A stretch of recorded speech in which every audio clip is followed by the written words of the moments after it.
Hello and welcome to the final session in our electronic conference. Thanks for everyone who's participated so far in the conference. It's been really fantastic. We've been blown away by how successful it's been so far. And the purpose of this final session, which has landed on my shoulders, is to explore the need for decision support for practitioners to underpin wide-scale product use. And we've been discussing with our speakers over the past week really some of the key questions that we would like to address in this final session. And so we've handpicked some speakers that will allow us to explore some of the questions and discussions that have been held in the various sessions over the past week. So when we think of lakes and we think of lake management, often what is most important is effective communication. And so when we look at our lakes, we know that they provide lots of benefits to society. The buzzword for this is the provision of ecosystem services. And in order for our lakes to provide these services, they have to be in a particular ecological state. And so lots of pressures in and around that lake system have to be managed in concert. And to achieve that, where it's been successfully achieved, what we find is that there tends to be a team of really effective communicators from lots of different fields in and around the catchment that's impacting on the lake on which the local community relies. And so, for example, regulators, policymakers, interest groups, politicians, society, industry, academia, all come together to form effective catchment management groups. And really the point of this session is to try and explore the relationships between these members of catchment management groups. So what we've done is we've as I said, cherry-picked some excellent speakers to come in and give us their insights and experiences on catchment management groups and on the application of geoengineering techniques to lake restoration. Firstly, we have Tristan Hatton-Ellis from Natural Resources Wales in the UK, and Tristan contacted us last week, having participated in the electronic conference, and said this is a great example for Tristan and his colleagues to present a case study in which geoengineering has been proposed as one solution to improve water quality.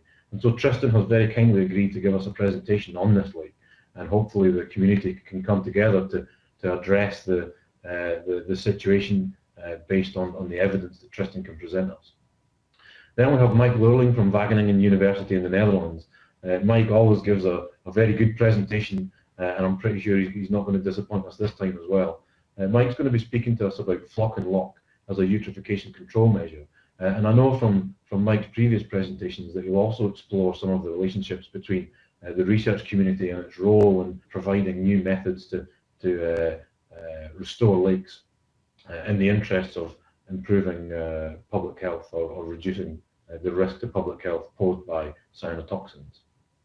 Then we have Andy Brewer from the Bay of Plenty Regional Council in New Zealand, and Andy's going to give us a presentation entitled Why Care? The Road to Restoring the Rotorua Lakes. And I know from having listened to Andy speak before that he'll give us some really insightful information on how the research community and the regulators can work together to put in place management programs for large bodies of lakes and for large lakes as well.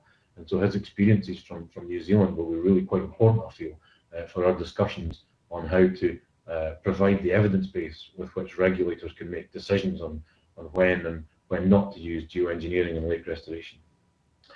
Then we have a really exciting discussion, which will be led by one of my colleagues from CH Lancaster in the UK, Ellie Mackay. Ellie's going to give us an overview of some of the decisions that we have to make with regards to the cost of lake restoration, to the financial cost of lake restoration. And Ellie's posed some really targeted questions to us, which should allow us to have a really good discussion on how we pay for lake restoration and whether it is a valuable measure to use. And then finally, one of the things that I wanted to do was to try and explore further the role of public perception in lake restoration.